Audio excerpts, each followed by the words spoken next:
What is up, you muffin munching muggles? Welcome to Fiction and Reality, where we help you, yes, you become the most devilishly gifted human that you know you are and that you knew you always could be. Today, we will be exploring how to create a mentor that will help push forward your plot and nurture their seedling of a student into a force to be reckoned with, as well as dissect the intricacies and prominent facets of making a mentor a true mentor. And we'll first start by undertaking that hefty list of what makes a mentor? Is it ancient, wrinkled boomer, wise men, jargon?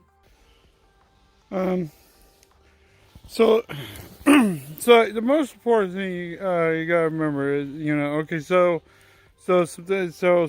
people were, they were doing some stuff, and then other people were like, hey, don't do that stuff, and then other people were like, hey, yeah, they should do, that stuff. It's good that they're doing that stuff, and then the other people were like, I don't think they should be doing that stuff. Or perhaps you think age is enough to qualify them as a sage? Well, analyze your own experiences, will you?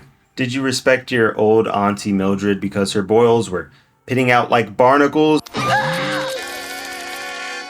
Or because she was gumming down applesauce without her dentures? Lock in. No, of course that's not why. Why it was the knowledge and the archive of information that she had accrued through the course of her life. And you being able to have lived out and confirmed that knowledge by witnessing the result of those actions she encouraged you or deterred you from taking. Your mentor should push your character beyond their limits, or at least in this respect have experienced events to the point where they're able to guide their mentee or their apprentice on what step they should or shouldn't take next in order to gain favor and help push them beyond those barriers. For our first subject, we'll turn to Master Yoda. Stupid you are. And perhaps his wealth of knowledge and wisdom is what drives a lot of fans to our fun-sized elf-eared friend. That, or of course the fact that he speaks in cursive. I'm looking for someone. Looking? Found someone you have, I would say. You see, Yoda has trained countless Jedi throughout his 8 centuries of training, including Obi-Wan and ultimately Luke Skywalker.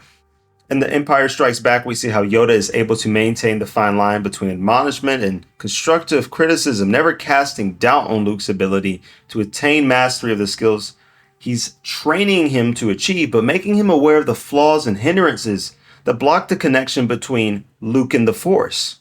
Master, moving stones around is one thing. This is totally different. No different. Only different in your mind. You must unlearn what you have learned.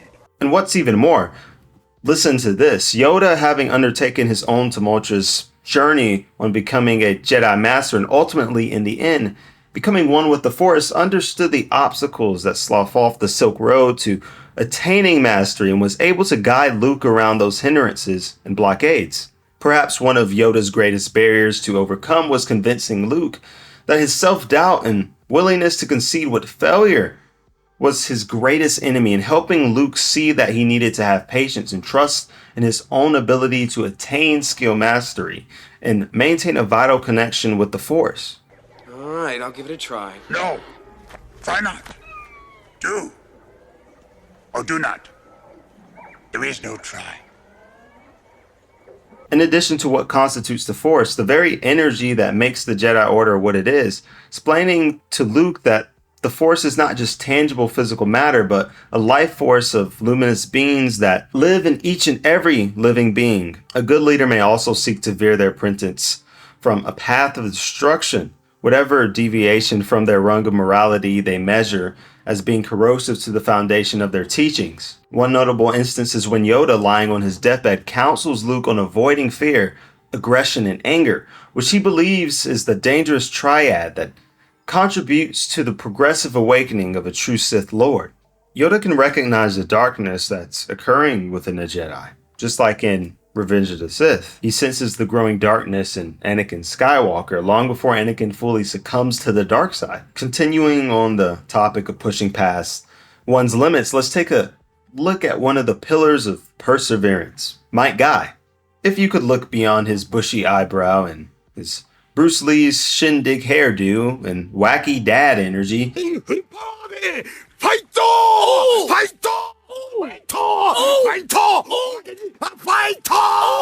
You know that guy is a good as a mentor that anyone could have. Throughout all of Naruto, a guy constantly emphasizes the importance of hard work over natural talent, particularly with Lee and later with some other students. Guy's training philosophy stresses the idea that effort, perseverance, and a never give up attitude can overcome any challenge. Bushy brow times two. His mentor apprentice relationship with Rock Lee is the window to the act of pushing past one's limit and opening the gates of character growth. This is evident in his relentless approach to Lee's training and his personal mantra. Rock Lee's first major challenge is his inability to use ninjutsu or genjutsu, which sets him apart from other ninjas. Guy pushes Lee to focus solely on taijutsu and trains him rigorously. He encourages Lee to work harder than anyone else and proves that hard work can overcome natural talent. In the Chuning's exam arc, Guy motivates Lee by giving him the confidence to participate in the exams despite his initial insecurity. Of course, a leader leads by example, and with regard to pushing one's limits and remaining faithful to his ninja way, Guy was even willing to sacrifice himself with the use of the 8 gates technique that guaranteed death for the one who dared to open up that gate.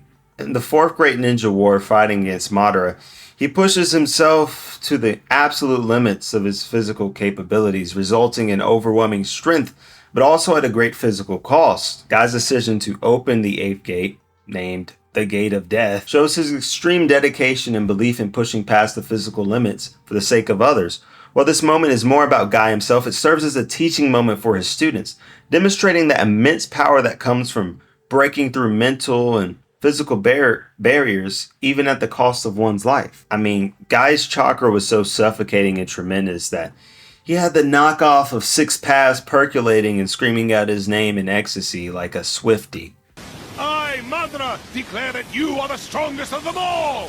Looking for a way to pose a mountainous barrier for your character, or merely a way to strengthen the bond between master and student? Well, you give that apprentice a threshold and have their mentor work to crack through that glass ceiling with them. Beyond just helping their apprentice push past their limits, what else makes a mentor? Well, good mentors encourage emotional growth from their apprentices. Well, just as Guy showed us with his student-mentor connection with Lee, encouraging growth, both physical or emotional, in their students. We could look to Captain Levi. Before the endgame, where Levi was reduced to a paraplegic toddler forced to bear the undying presence of that lollipop, and let's not forget the incident with the clown, right? That guy freaks me out. He kind of looks like Hisoka. Well, before all that transpired, we all know Captain Levi as the one who knocks, an elite scout whose mastery of the ODM gear and swordsmanship was second to none. A leader that men could fall in line behind with courage. While Levi is often seen as cold and emotionless, his actions show a deep concern for his squad. He takes responsibility for their safety and well-being, ensuring they are prepared both mentally and physically for the dangers they face. His actions show the emotional weight of leadership and inspire his team to value loyalty and responsibility. Levi's treatment of Eren, though it may involve a boot to the face and appear as a bit harsh, especially when he's tasked with keeping him under control, is rooted in tough love. He encourages Eren to embrace his powers and use them responsibly, helping him grow emotionally by instilling discipline and accountability into him. After the death of Commander Erwin, Levi is forced to make an incredibly difficult choice between saving Erwin or Armin. His decision not only reflects the emotional burden of leadership, but also helps the team understand that even in times of grief, leadership requires difficult decisions for the greater good. Levi, though he undoubtedly wanted to inject Erwin, viewing him as more useful to the cause, shows that emotional growth involves sacrifice and learning to cope with loss while continuing to push forward. As a result, he proceeded to inject Armin, who, unlike Erwin, carried the enthusiastic flair about what awaited them and a life beyond the walls. Another example of a character that encourages growth of their apprentice, Tony Stark.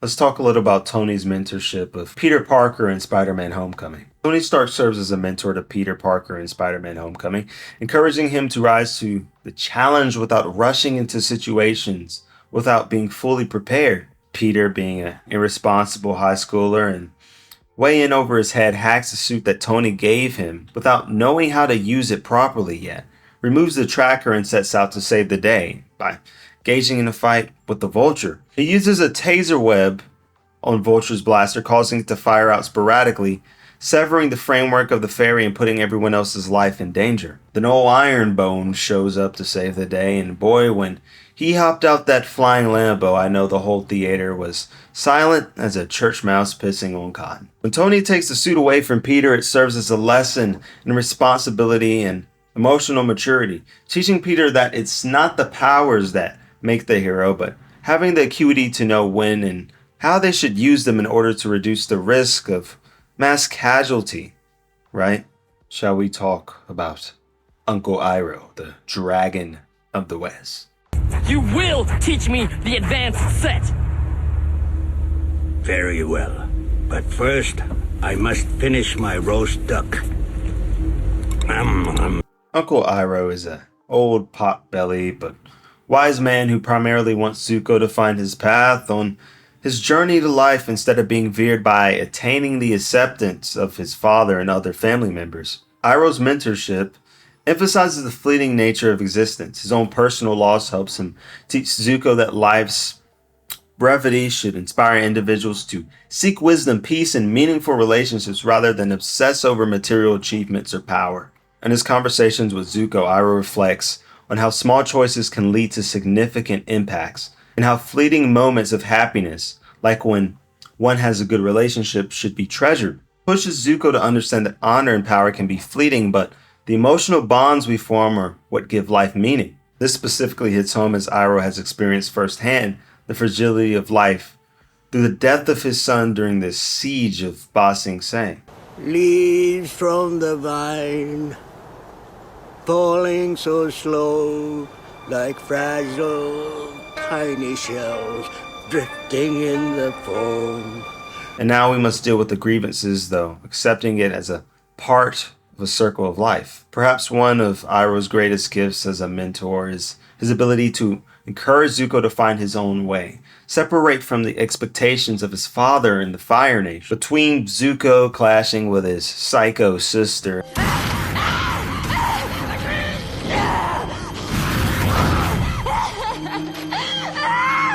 and kindling with his loving father who loves giving him some electrifying hugs,